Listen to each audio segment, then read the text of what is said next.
Hi, everyone. Welcome to the Walk to Wealth podcast. If you're tuning in on YouTube, make sure to like so I can continue getting amazing guests like the one I have today. And make sure to subscribe and hit that notification bell icon so that you can never miss a beat. If you're tuning in from one of the podcast directories, make sure to leave a 5-star review if you're loving the podcast. And I have a very special guest with me, Paul. Paul, for anyone that may not know you, tell us your elevator pitch. Who are you? What do you do? Yeah, my name is Paul Koepnick. You might know me. I have the record for the most cold water submersions in Lake Michigan with 600 consecutive days going in. But what I do is I coach high performers, highly motivated people to elevate their life, to destroy self-limiting beliefs and lean into discomfort. And I use body, mind, breath, and cold to manufacture amazing, to manifest amazing and amazing lives and amazing businesses and all walks of life. That's amazing. And, it hasn't always been amazing. I had the opportunity to kind of hear a little bit more about your story when we first met. But, for the listeners, tell us a little bit about your walk to wealth. What was it like before you got into all of this? And I come from a small town in Wisconsin, Elkhorn, Wisconsin. It's by Lake Geneva. And there, I was kind of a sheltered, kind of lived this entitled athlete life. And I was really driven, but really motivated by this external validation. That's where I found all my value of my friends and my family, and how I felt love really in my life was through all this external validation and how I performed. And so I used that, going forward. And I was actually in medical school, and I was in my last year of medical school, and the pressure and the competition just started weighing down on me, and my mental health started to decline very, very, very quickly. And so I started having this mental health crisis, and I ended up just breaking down and self-sabotaging. And 6 months before my graduation, I failed out, and I left in this just uproar of self-sabotage and just destroying everything. Because I didn't feel like I deserved it, or the pressure was too much, or it was just my mental health was just taking this huge downward spiral, which I thought, at that moment, I thought that, hey, maybe I can change all of it again. And, but it started getting worse because I was so elevated up here, and what the idea that I thought about myself, and the pressure from my family, the pressure that I thought my family was putting on me. Mm-hmm. Right. And so I started going deeper and deeper down because I started having this identity crisis. My whole identity was stuck in this image of what I was supposed to be. And so mental health went way down, had identity crisis, nervous breakdown, tried to get help, and actually threw me into this really massive manic episode. And in this manic episode, I ended up destroying every relationship that I had. I was hurting a lot of people, my family, my relationships, my friends. And I ended up getting arrested. I was getting in trouble, and it drove me further and further down into mental illness and struggle, to the point where I was homeless. I had nothing. I had no one, and I was living out of my car. And in my darkest days, I wanted to end my life. And my biggest mistake during this episode ended up actually kind of getting publicly shared nationally. And it was this moment in my life where, like, this was my new identity. This was the story I was telling myself, like, I'm not this person anymore, and I'm this failure. I'm this like low class, low boss. The shame. Yeah, right. The shame, the embarrassment. And it wasn't even me, but having it broadcast to everyone and having my story told for me in my deepest, darkest moment of my life just took me down to such a deep level where I didn't want to live anymore. I had nothing. I had absolutely nothing. And at this moment, this pivotal moment, I was actually living in a campground in Madison, Wisconsin. And my darkest time, I'm like, you know what? I'm just going to take a shower. And this was like in October, this is about 6-7 years ago. And the showers at this campground they didn't have any water heaters. And so I went into the shower and it was cold. And after that shower, I'm like, you know what? Maybe I can wait till tomorrow, right? Maybe I'll just stick it out one more day. And one day just kept kind of rolling. And to the point where I started getting back on my feet a little bit, I started feeling better. Like something changed in me in that moment with that shower. And I just started kind of putting back together the pieces until eventually I moved to Milwaukee and I started going into Lake Michigan every single day. And I got a menial job doing some handyman work. And I'm like, I was going through a big depression. I wasn't fulfilled. I'm like, this isn't my purpose. This isn't what I'm meant to be here on this earth for. And I just started getting really depressed, anxiety, panic attacks, PTSD from what I went through, like still trying to deal with that stuff. And so one day I'm like, you know what? I'm just going to go all in and I'm going to manifest and create the life that I want to live and what I envision it. And I'm going to use cold water as the vehicle, as the portal to get me there. Mm-hmm. So I started going into Lake Michigan every single day, not trying to count days, just doing it for me and for my own health. And after 6 months of doing that, everything changed. So I went from homeless to this menial job to becoming an executive of one of Wisconsin's biggest property management firms, running 60 employees, working with going to work and seeing the CEO of the Green Bay Packers and, just like out of nowhere. Right. And just being, doing this thing that was better and leaning into this discomfort that I was going through and facing it. It kind of changed everything. As I got there, things started happening where all of a sudden, I wanted this high level job and to be important. Right. And then once I got there, it changed. I'm like, I don't really want this. Mm-hmm. Right. And so now 2.5 months ago, I left it. And I left it to start again. And because I'm like, this was all an experiment. Could I do this?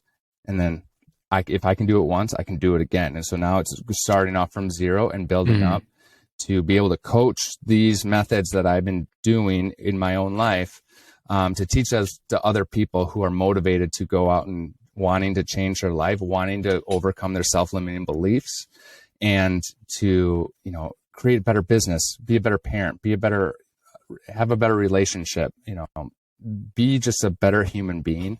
And, now it's like within these last 2 months, I've almost gotten back to the level of the pay that I was getting in this big executive job, being able to coach this and give this to others. All the secrets. That's amazing.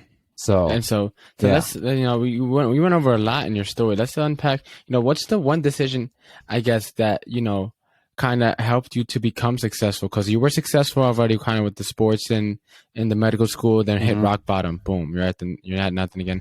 Then went right to top executive again, super successful. And boom, you started off your into coaching and developing your own brand.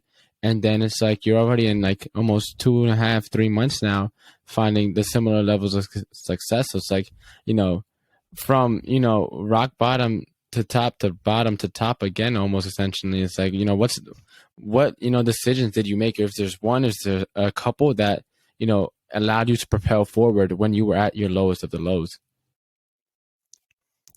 Yeah, exactly. And I think the biggest decision that I made, or the choices that I made, is not running away from my problems, from my past, from the uncomfortableness. And that's something that I learned about going into the cold water every single day, was you have to face who you are. And you have to find this discomfort, this comfort zone, and you have to lean into it. And when you lean into it and go past it, then things start opening up. And you're not afraid to go and do that in the real world or in the societal world that we live in. It develops this instinct in you to face what challenges are right in front of your face, and instead of covering them up, just owning it. And my biggest problem was my story. When I was going through my darkest time, the story that I was telling myself was that I was worthless, I was nothing, I couldn't do anything, I'm never going to be successful, and this is it, and I'm done.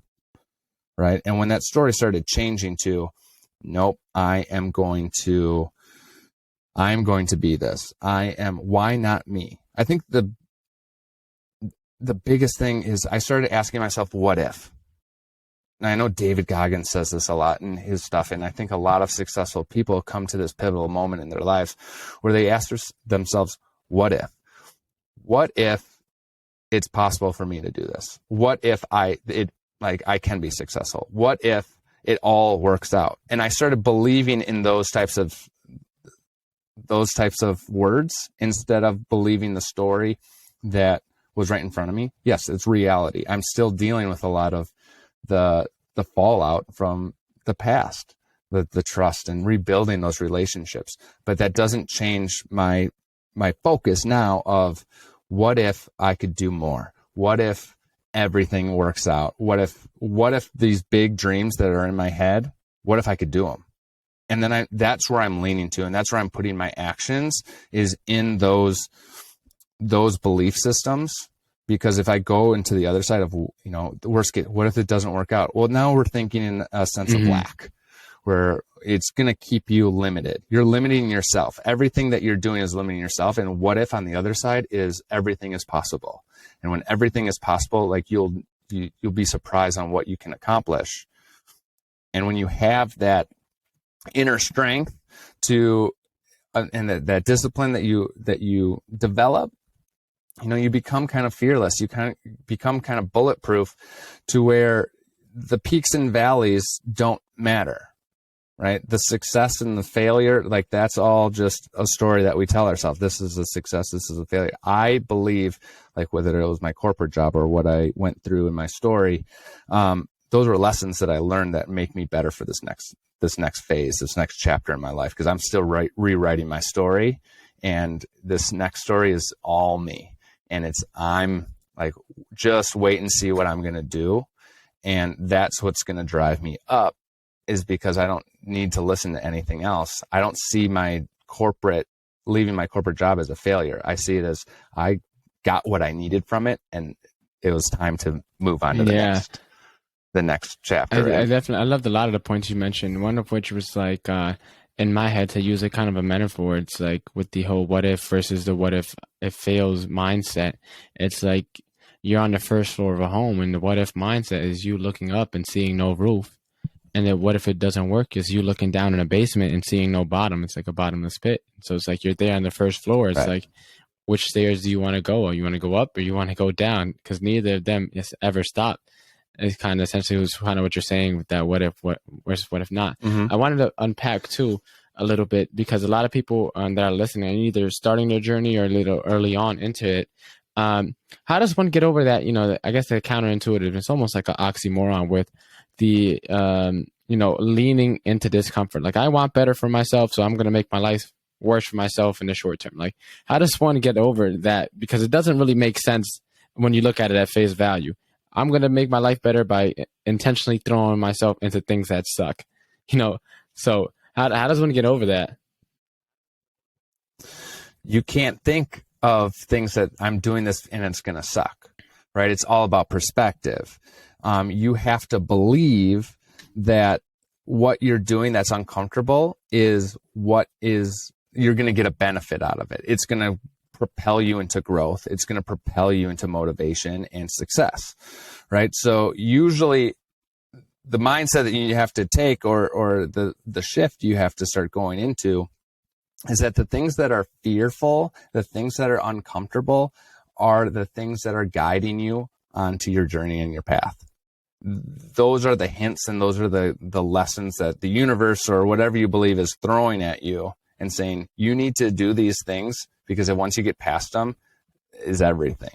But if you keep running away from it, you're not going to get it. So it's not like this is going to suck and I'm going to get through it. No. This is an opportunity.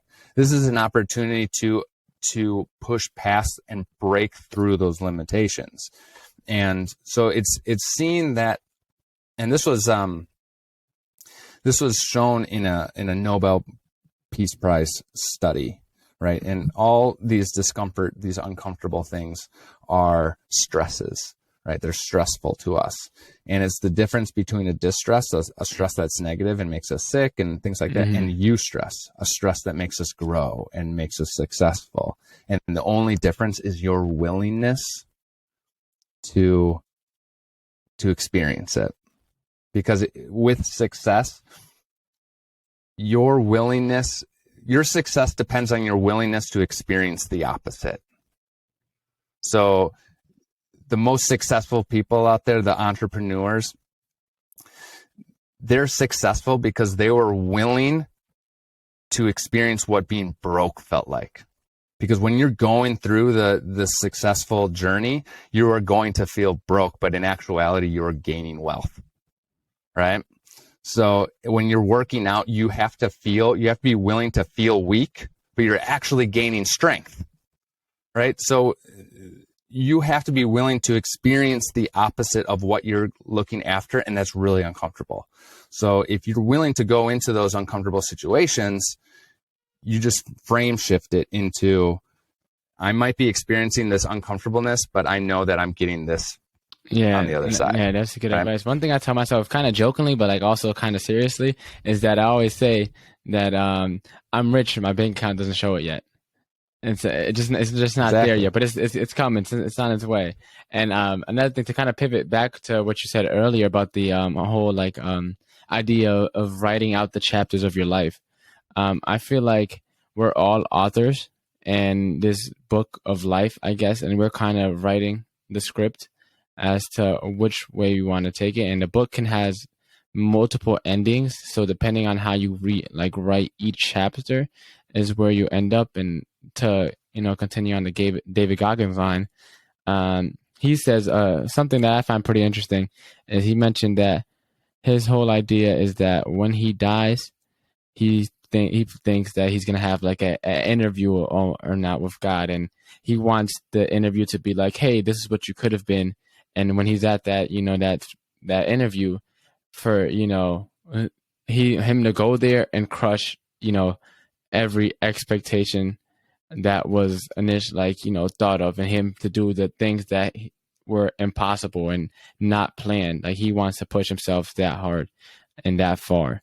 So I think that's an amazing way to go about thinking about it as well. It's like, what if you broke every expectation that was set for you? What if you were set to do this, and you get to the end of the road, wherever you believe you end up, and it's like, well, I did so much more than I was either A, supposed to, or B, thought was possible, because I just pushed myself and went that extra mile. I genuinely feel too that I feel like once you're of age to make conscious decisions, everything else that happens to you in life from that point on is on you, and there's no one else to blame.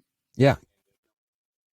Going back to that author analogy, you are the author, you are the director, you are the producer of your story, of your script. And if you don't like the way that your show or your movie or your story is going, you have the ability to say, cut, I'm rewriting it, right? So a lot of us sit back and we watch our own lives like passively and saying, oh, I don't like, this is all happening and I don't like it.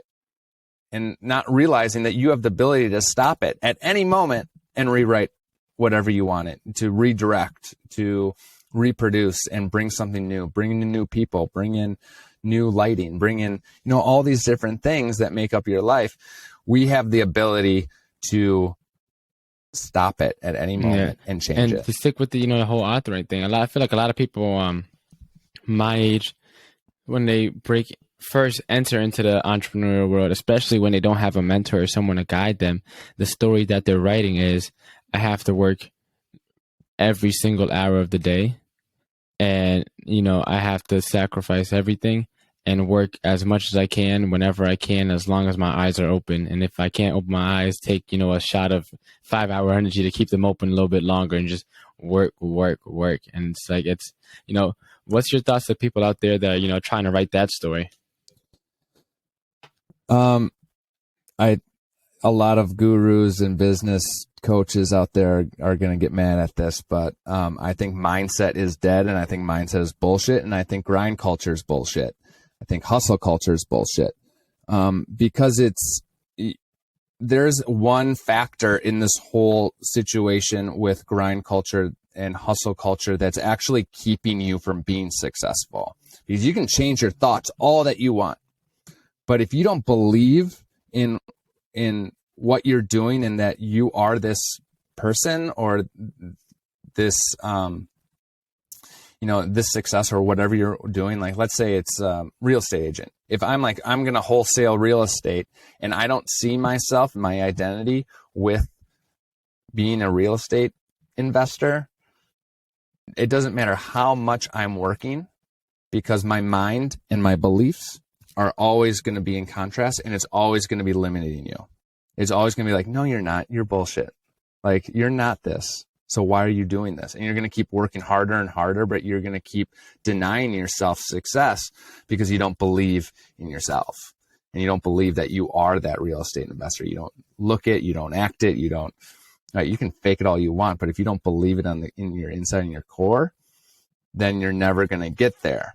So before you can even go into mindset and grind, you have to have this total belief system into who you are and what you do and why you're doing it, right? And it has to coincide, because then everything kind of, that it becomes easy. The grind becomes less of a grind. And so, yeah, definitely. When all the noise, right, I know that we have with social media and advertisements and everything, and all the pressures that we have, from, family members and friends and society and everything, it's very hard to find time, I believe, when you can just sit down and think, especially because most people don't practice, any form of, breathing or meditation or anything like that. So a lot of these people are grinding away and never have the time to, step out of it to even have that awareness to know that their beliefs and their, their hustle and mindset aren't in unison. So how does one, once they already, stomp their foot on the gas, how does they, find a way to get away from the driver's seat for a quick second, or stop at a stoplight very quickly, to even get the awareness to know that they're not in alignment? Right. And this is all about becoming self-aware of your patterns, your behaviors, why you do the things that you do, and why you're avoiding it. 95% of what we do is subconscious. Only 5% of what we do is active, conscious thought and willpower. So we have all these processes and all these behavior patterns that are keeping us in a direction, or keeping us out of doing things and out of being successful. So taking time to actually write down and understand what you're doing on every minute of the day. And I had this happen to me, and this is my reaction to it. And then kind of looking above yourself, looking down on yourself, and be like, why did I make that decision? Why did I have that reaction? And then just being conscious of it and identifying, like, oh, I don't like that, or that wasn't good, or this was keeping me back. Then you can start kind of reevaluating and strategizing to become more efficient and optimizing what you're doing with your life. And you're going to see the number one thing that most entrepreneurs and really successful people do is they track every single thing that they do every day. Everything that they do is intentional. Like, they're not doing anything by the seat of their pants. Everything has been mapped out and is pre-planned. And I'll just listen to Rob Dyrdek and how he optimizes his life. And, he has his vision. He he builds it in his mind. He practices it. He schedules everything out to the half hour. And then if it doesn't work, he just tries to optimize it. Or if it does work, he even optimizes even further. How can I be more efficient? And that's how they're able to do so much in such a small amount of time. So it looks like they're grinding and grinding. Yes, they work very hard, but it's very intentional work.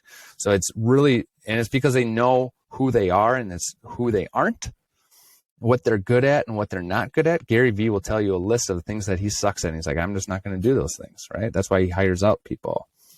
But it's because he's optimizing and he's gotten to the level where he's able to optimize. So if you just by knowing what you're doing and your productivity throughout your day and your patterns and your behaviors and just seeing it for what they are and then just slowly start optimizing it is going to help you with your productivity. It's going to help you be able to be more efficient with. Yeah, definitely. I think something that I learned from the other Gary Keller, founder of Keller Williams, another very successful guy, he was saying that you have to, one of the most six like core disciplines is like you have to commit to self-mastery. And self-mastery, whether it's that's like your actual self, but like self-mastery in your designated career path. You know, if you commit to being mastering that, career path, then you have to throw in the Pareto distribution because within that career path, there's things that you have to do and there's things that you need to do. For example, with real estate, right? The main 5 things, and I'm using real estate because I'm an agent, obviously, is lead generate, lead convert, set appointments, negotiate contracts, and then role play are like the 5 core tasks that every agent needs to do. And then I still got to post on my social media. I still got to make flyers. I still got to do open houses and this and that and stuff like that. But it's like, as you commit to self-mastery, you'll get so good at what you do that people will start to gravitate around you to then leverage out those other things to know, because they know that you're so good at what you do that they need you to focus on those few certain things, and they'll handle the rest. That way you don't have to worry, which then goes into the idea of optimizing that you were talking about. As you commit to self-mastery, you optimize because you're mastering. Optimization is part of mastery. And then you become so locked in when you're locked in that the hours you put in equate to weeks or months that other people put in.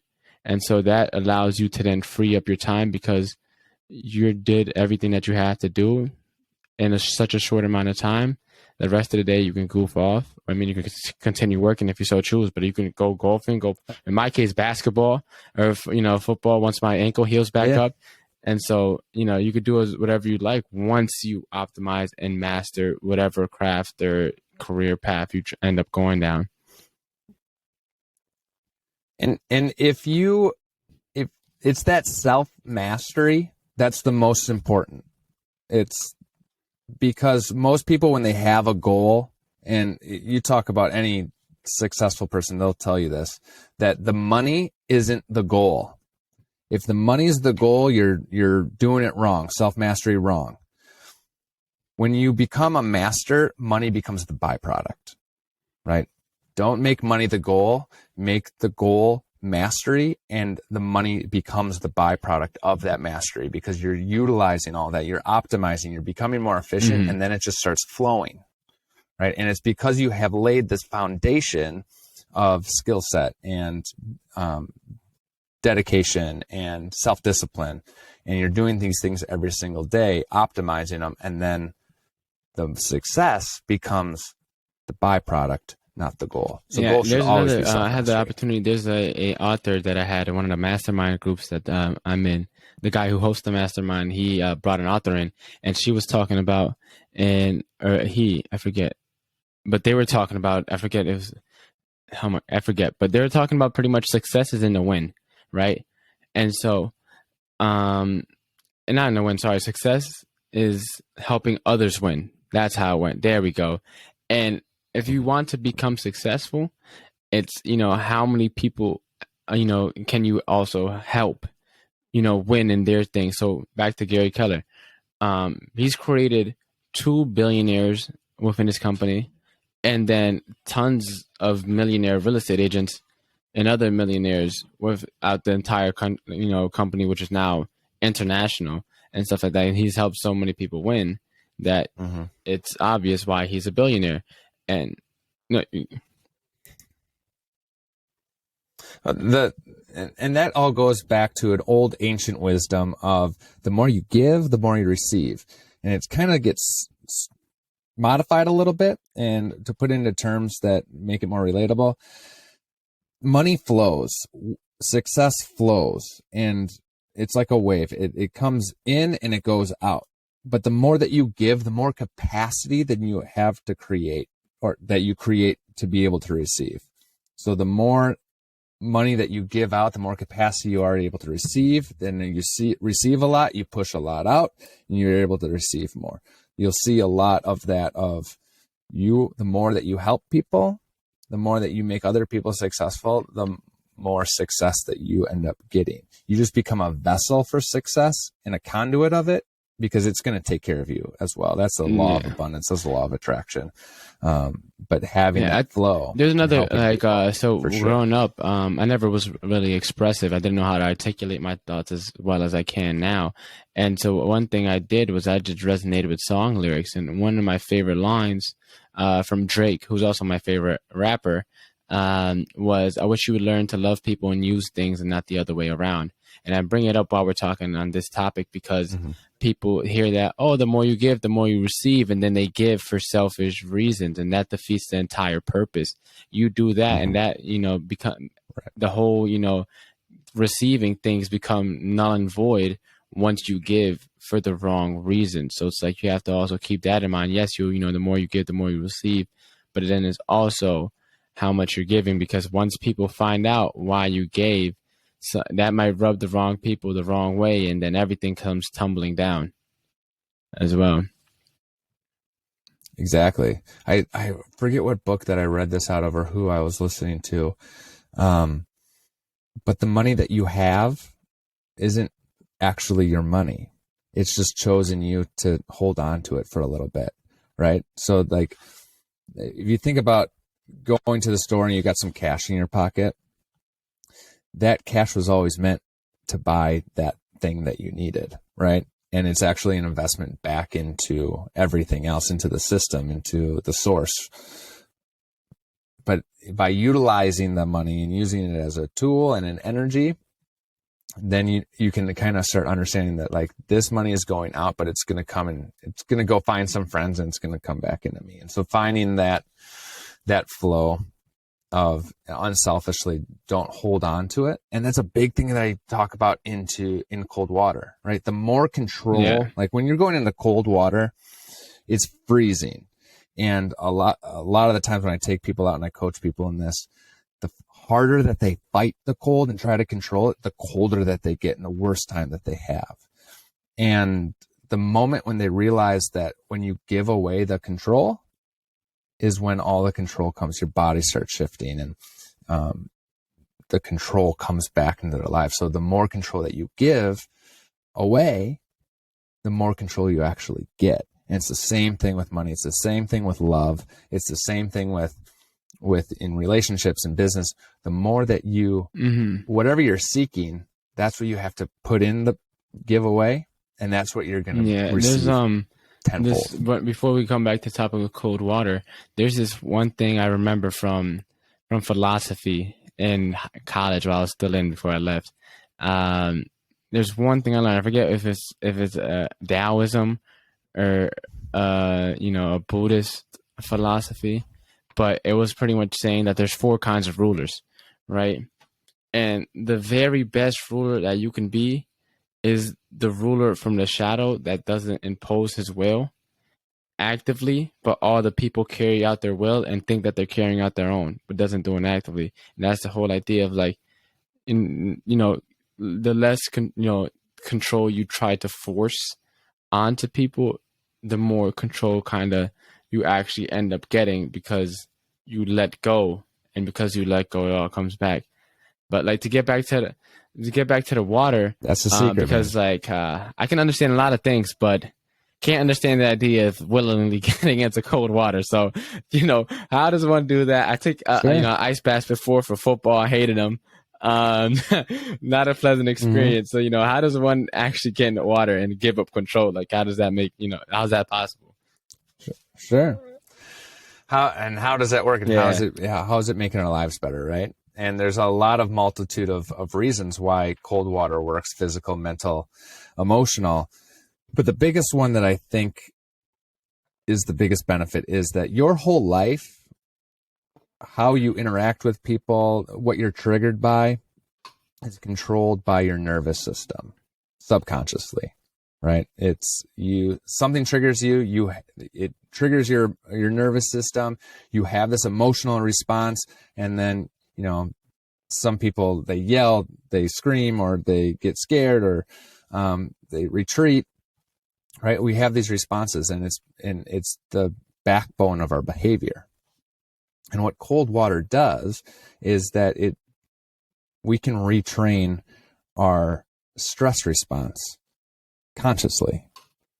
And that's the mental side of it. So the number one cause of illness in this world, the thing that links everything up, whether it's heart attacks, smoking, addiction, obesity, is relying on one thing, and that's emotional stress. A study just came out and said that emotional stress was the leading cause of cardiac events in the world. And what I do is I put you into a deliberate, a willingful fight or flight state, a high stress. And I teach you how to adapt to it using breath work. And when you're able to adapt to the stress, your body doesn't know the difference between physical stress and emotional stress. So if you can teach yourself how to adapt to this physical stress, this high physical stress, and then all of a sudden you come into an emotional stress in your everyday life, it's going to naturally and automatically start to change the way your nervous system reacts to stress, any type of stress. So it's it's not magic. Like, this is backed by science and with breath work, but it's magic because all of a sudden you start doing this, taking a cold shower every single day, going into an ice bath every day. You're training yourself with your conscious brain to reprogram an evolutionary subconscious process that's unheard of. But I've seen it change hundreds of people's lives because they're not reacting to the stress in their life anymore. And when that's the leading cause of everything, you can just extrapolate from that, like all the benefits that it can have with anxiety, with depression, with overeating, with addiction and recovery. I did a big retreat with one of the top addiction and recovery life coaches out there right now, and how you can use the cold water to help get past it by leaning into that discomfort.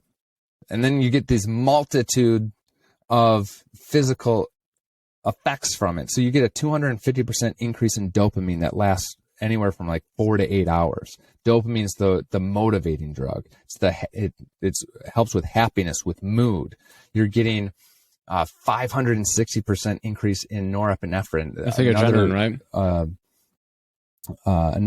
Adrenaline, right? But it's the good adrenaline that is used to focus your mind, to clarify it, to helps. It's what people with depression are lacking. And then this adrenaline release actually stops the metabolism in our prefrontal cortex, and it's called transient hyperfrontality, where when you go into this fight or flight state, your prefrontal cortex, that's where all your running thoughts, your worry lies, your anxiety lives, your panic lives. And when you go into water, it stops that part of your brain instantly. And so all of a sudden your mind's clear and you don't have any racing thoughts. It's like going into the woods and seeing a bear come in front of your face, and it's going to eat your face off. And then Are you thinking about your mortgage? Are you thinking about your bills? Are you thinking about, someone not texting you back on your cell phone, or how many followers you have on TikTok? No, you're like, there's a goddamn bear in front of me and I got to get out of here. Right. So it puts you into this forced meditative state where you're in the moment, and there you can actually start working, and it gets you into a subconscious place where now you can start actually changing these belief patterns. But you're utilizing and optimizing all this physiology in a very short amount of time to propel you into a new level of your life, right? To peak performance, a peak state. And that's what I do, is I get people into a peak performance state, mentally, physically, emotionally. So like, long story short, you pretty much train superhumans, essentially. Like the Captain America movie. You just got a whole bunch of Captain Americas running around. And I mean, that's where it's going. This is where it's going. Harry Styles just posted a picture on Instagram of him going in an ice bath on tour. Like this isn't something that is just like a fad. It's because it's getting people results for mental health, for physical peak performance, for mental peak performance, for actual artist performance, like in a very short amount of time. And people are just doing this all the time. And this is one of the top trending new modalities of wellness, spirituality, and peak performance professionally, to elevate you in whether it's business or sports or lifting or music. So it puts you into. I was going to ask too. So like, everything. Sometimes it's better for some people more than others. So I know, like, for intermittent fasting, I know it's better for men, just because of how, like, physiologically they're made up or whatever, their physiological response to it. But I think it has, like, better for your metabolism than it is for women or something like that. So like for the cold water immersion stuff, is there like benefits that are similar for both men and women, or it's like the metabolism is the same for men and women. With men, you get a little bit more of the testosterone production, which is beneficial for performance in lifting and just general health with testosterone. For women in the metabolism, what happens is that when you do this consistently and your body starts being accustomed to cold environments and anticipating cold environments and exposure, it starts shifting your fat production from white and yellow fat into brown fat, which is the brown fat's the baby fat that gets rapidly metabolized to keep you warm, right? So when you do a cold water immersion, you're burning, or it's an increase of 350% increase in metabolism. And that's for anybody.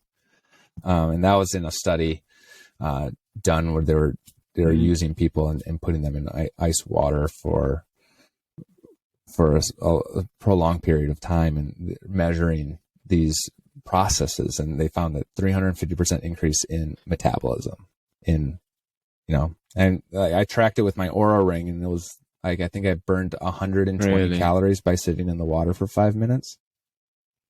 Right. And because you have to warm yourself up, your body, you're bringing down your core temperature. So it makes sense that your body's now has to heat itself back up. So it's starting to burn a lot of calories to try to heat yourself back up. So it makes complete sense of why it's increasing your metabolism, right? For anyone, they got all this good information, and, they're still yet to put it, and they might be a little skeptical. How can they start changing kind of their outlook and their framework to, be more accepting and receptive of this information? Yeah, of cold water, or just anything in life. Of cold water? Entire, like, overall outlook on life. Oh man. Oh, that's a good question. I think it all determines on a lot of things that I start going to. I say face it and embrace it. Like, you have to start looking at your life and your struggle as it's something that I call the golden decision, right? And I came up with this. I don't know if I came up with this, but it's something that I use, and I just started calling it the golden decision. But basically, we all have one decision that we have to make in life, that we have to learn how to make in life. And because sometime in our lives, we are going to be thrown into the furnace of pain and suffering. It's inevitable. It's what's going to happen. We're all going to be going through that at some point in our life. But just like we melt down gold to purify it and let the impurities rise up to the surface when it's burning, we do the same thing with ourselves in our pain and our struggle and our discomfort and our hurt, is that it's this opportunity for all of these things in our past and all of our impurities of ourselves to be coming up to the surface. And what you do with the things that come up, with the pain and the grief and the emotional stuff that you've repressed, the trauma, what you choose to do with that ultimately determines your future. And the decision that comes in is what I call the golden decision, is you either can ignore it and blame other people and avoid it with using drugs, alcohol, TV, food, and all that stuff's going to go right back down, and you're going to keep the cycle of pain and suffering starting all over again. And you're just going to continue doing that for the rest of your life. Or you can make the choice to become accountable, become a responsibility for those things, those failures, those mistakes, those flaws in us, and finally start doing the work to clean out that stuff. Because once you clean it all out, that's when you start to live in this golden reality, this golden life that you've envisioned, and that's full of bliss and joy and peace and love. And that's where that success lies. But we all have to make that decision of, are we going to run away from it, or are we finally going to face it and embrace it? And so, like, as we start kind of getting closer to wrapping up, what's one call to action you say for anyone that's kind of listening, anyone in the audience out there that made it here to the end? What's your, will be your call to action to them? What can they do right now? I think the big call to action, if you want to get into cold water immersion or breath work, is set a reminder on your phone twice a day to just do LSD breathing. It's long, slow, and deep. We all breathe shallow and through our mouths, and it's keeping us activated in this stress level. And if we remind ourselves throughout the day to take long, slow, deep breaths, it's really going to start shifting that stress response. And if you're getting into cold water, I'm just going to give you a few tips on how you can start your morning off amazing by taking a cold shower. And all you have to do is go into that shower. You can start it warm, and for the last 30 seconds, I want you to turn it cold, and cold enough to where your body's like, whoa, that's really cold. And then I just want you to breathe through it for 30 seconds by using a long, slow exhale. So just with pursed lips, and just sit in it and breathe through the discomfort and tell your body, do it for 30 seconds one day, do it for a minute, then the next day, see if you can increase it. But just sit in there until your body starts to kind of relax and calm down, and you're going to feel this huge sense of accomplishment. It's going to put you in a peak activation state. You're going to be more motivated and more capable to going and grinding and putting in that work and taking out more stress. I'm definitely going to try this as soon as starting tomorrow. So where can people find you? If anyone wants to get a hold of you, they're super interested, want to find you, reach out to you, get more involved into what you have to offer. Where can they find you and get in touch with you there? I would go to like and follow at Cold Water Effect on Instagram. That's where I'm most active. We're doing a complete rehaul with the website, but you can go there as well, www.coldwatereffect.com. We've got a lot of really cool things coming up. But if you DM me, I get back to everyone who gives me a message if you're interested in learning more But And that's the things amazing. that are That will coming up all be are in the really show notes for exciting. anyone that's interested. So if you didn't catch it, you don't have to worry about replaying. It is all in the show notes there. Yeah, you want to go over some of the things Yo, that what do you have up in the works? that are coming up? Yeah. Right. So, I've got a few different things. So I do transformational breath work. We're putting together live virtual breath work classes where you really get into breathing, and it's an hour long. It's intense. It is filled with music and binaural beats, and it really gets you in a deep state of consciousness. So look out for that. I'm also taking on clients for coaching right now for my 45 to Thrive, a 45-day intensive cold water immersion, breath work, and one-on-one coaching from me on how to manifest and create the life that you envisioned in 45 days. And we've seen some amazing results with musicians and photographers and business people. Just I had one guy who tripled his income in 45 days, his revenue and of his business, and just getting to these next levels and getting to peak performance. So if you want more information on 45 to Thrive, contact me. And if you just want to have a quick phone call to see if it's good, I'm doing free consultations to see if we can meet up, and you can find that all on Instagram. And now for one of my favorite parts website of the interview, the final 4 questions that we have for every guest that happens to come onto the show. The first one being is, what is the most impactful lesson you learned in life?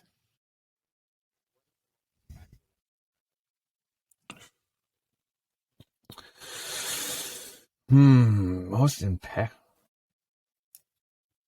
I think it was the other day. I was talking to my buddy who's a venture capitalist, and I was kind of struggling. I'm like, I'm never going to get to this level. And he said, why not you? Why not you? If you could, that changed everything for me and got me to a whole nother level when I started thinking, and why not? What is the most admirable trait a person can have?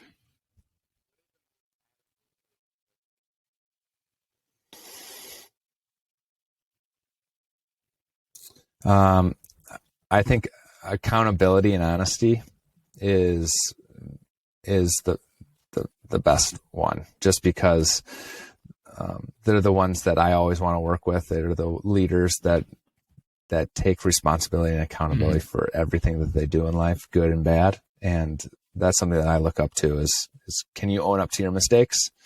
And then if you wanted to change someone's life with one book, what would you recommend?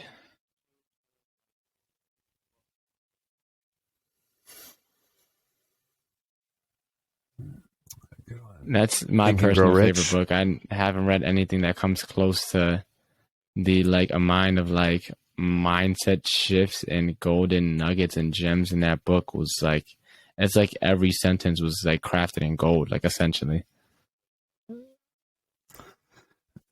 That's a good starting out one. There's some ones that go deeper on what that book's based off of that I've gotten into. Those are, but they're pretty intense. But no, Think and Grow Rich. I think if you can get into that, and that then mindset, the final question that we have for this interview is, what is the legacy that you're trying to leave behind?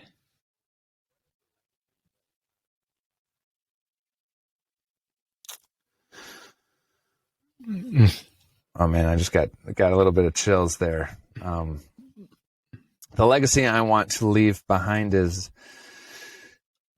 if I can leave this world leaving one person's life for the better and impacting them to live a happy and fulfilled life, that's success for me. That's all I need. And if I can just change one person's life, how I made them feel and how they treat others. Well, that is an amazing legacy to leave behind. Paul, it was a wonderful time on the show. I'm super glad to have gotten you on. I'm super glad that I was able to get in touch with you and you were, able to make it.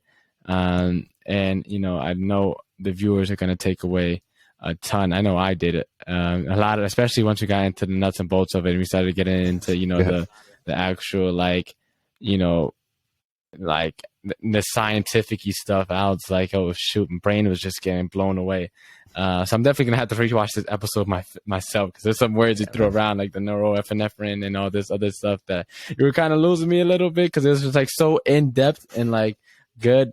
I'm definitely gonna have to go back and rewatch it. Well, I appreciate you having me on here, and yeah, check out the stuff that I have. I got resources for you too that gets more scientific, and I'm a big science and medicine nerd, so yeah, I like hacking that system. So, but I appreciate you having me on here. This was a blast. See you soon, man. And I'm excited.